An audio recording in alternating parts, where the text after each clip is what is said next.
Assalamualaikum warahmatullahi wabarakatuh. Perkenalkan, nama saya Rizky, NIM 2130110015.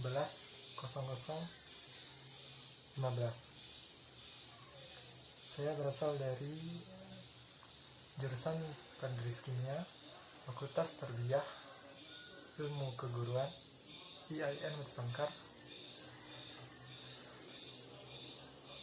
Pada kesempatan kali ini, saya akan membahas tentang materi pengenalan alat-alat laboratorium kimia.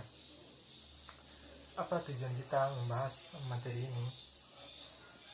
Diharapkan setelah kita mempelajari materi ini, yang pertama, kita memahami dan mengetahui alat-alat laboratorium yang ada di kimia serta fungsinya. Yang kedua, kita dapat mengetahui bagaimana cara menggunakan alat-alat laboratorium kimia dengan benar. Yang pertama, Erlenmeyer. Erlenmeyer adalah alat yang digunakan untuk menampung dan mencampur larutan ataupun zat cair.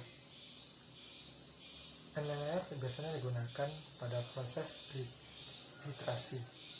Yang kedua, gelas ukur. Gelas ukur digunakan untuk mengukur volume larutan dengan tingkat ketelitian yang rendah. Yang ketiga, tabung reaksi. Tabung reaksi digunakan untuk mereaksikan larutan, dan tabung reaksi ini juga digunakan untuk menampung larutan dengan volume yang sedikit. Yang keempat, gelas beker atau gelas kimia. Ini adalah alat untuk meletakkan sampel atau larutan secara sementara. Yang kelima, corong gelas. Corong gelas adalah alat yang digunakan untuk memindahkan larutan atau zat cair ke dimensi pemasukan yang kecil agar tidak tumpah.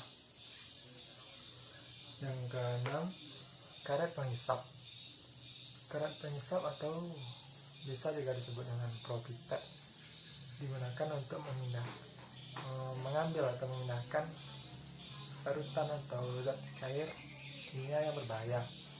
Biasanya digunakan bersama dengan pipet volume dan pipet ukur.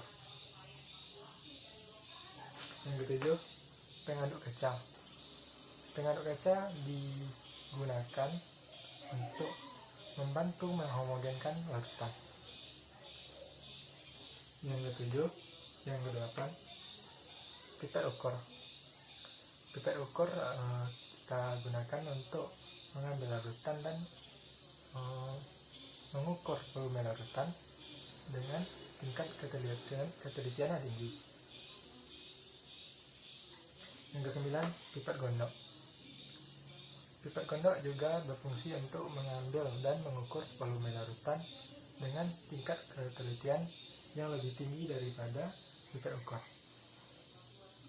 Yang ke-10, pipet tetes. Pipet tetes kita gunakan untuk mengambil larutan dengan jumlah yang sedikit. Perlu kita ketahui pada pipet ukur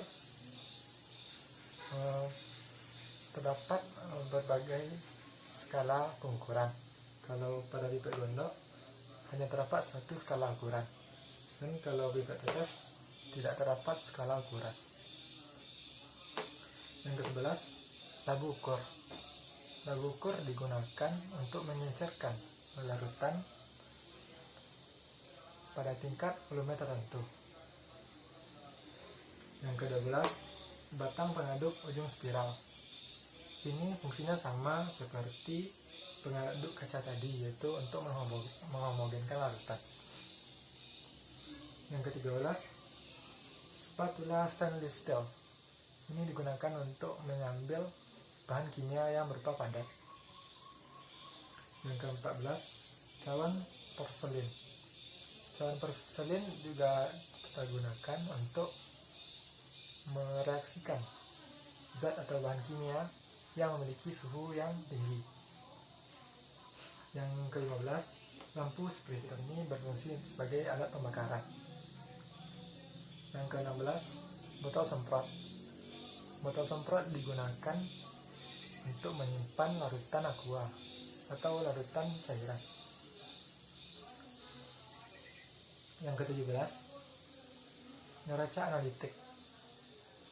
Neraca analitik kita gunakan untuk mengukur bahan kimia atau zat kimia dengan tingkat ketelitian 0,0001 gram.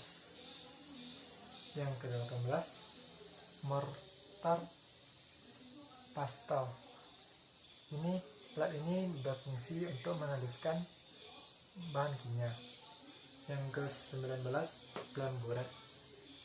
Alat ini bertujuan sebagai tempat diletakkannya buret. Yang ke-20, satir. Ini berfungsi sebagai penopang buret nantinya. Yang ke-22, buret. Buret adalah alat untuk kita gunakan dalam proses filtrasi. Yang ke-23, bata naus.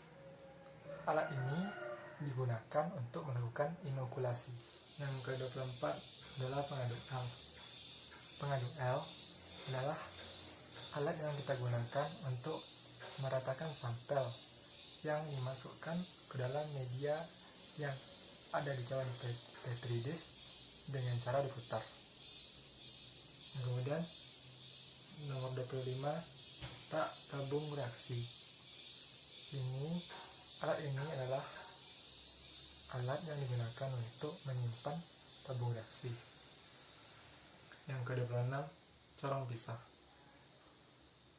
Corong pisah digunakan untuk mengekstraksi cair-cair untuk memisahkan komponen-komponen dalam suatu campuran antara dua fase pelarut yang berbeda yang tak campur.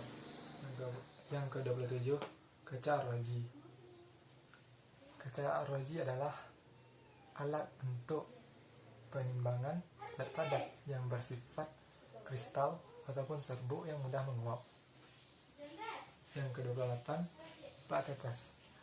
Plat tetes adalah alat untuk melihat hasil endapan ataupun warna dari satu reaksi. Yang ke-29, termometer.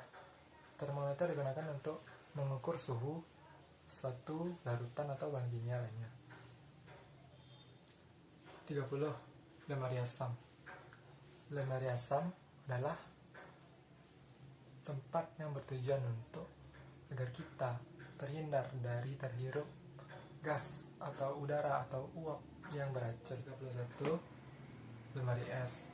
Lemari es bertujuan sebagai tempat penyimpanan bahan-bahan kimia yang diperlukan, yang penyimpanannya harus berada di suhu ruangan yang dingin. Seperti yang ke-32, wastafel.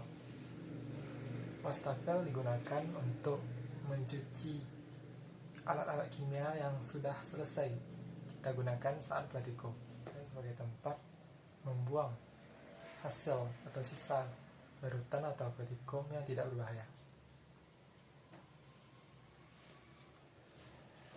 Penggunaan alat-alat kimia. Yang pertama, pipet tetes. Pipet tetes kita gunakan untuk mengambil larutan dengan volume yang sedikit. Penggunaannya cukup sederhana. Yang pertama, kita tekan pangkal dari pipet tetes tersebut, kemudian kita masukkan ke dalam botol. Setelah di dalam botol kita lepaskan pangkal yang kita tekan tadi. Kemudian kita tarik keluar dan larutan masuk ke dalam pipet tetes tersebut. Yang kedua, propipet. Propipet digunakan untuk mengambil larutan yang pekat atau berbahaya. Biasanya digunakan bersama pipet ukur atau pipet volume. Yang ketiga, pengisian larutan ke dalam buret. Untuk ukuran orang Indonesia, alangkah lebih baiknya kalau saat mengisi buret tersebut kita letakkan di lantai, kemudian kita mengisi buretnya di lantai tersebut agar tidak terjadi hal-hal yang membahayakan. Yang keempat, penggunaan corong pisah. Dalam menggunakan corong pisah yang baik dan benar, yang pertama, tangan kiri memegang keran dan tangan kanan memegang tutup corong pisah. Yang kelima, pemanasan larutan. Pada saat kita memanaskan larutan, jangan hadapkan ke wajah, karena ini memungkinkan terjadinya percikan. Hanya itulah yang bisa saya jelaskan. Salah dan janggal saya mohon maaf. Assalamualaikum warahmatullahi wabarakatuh.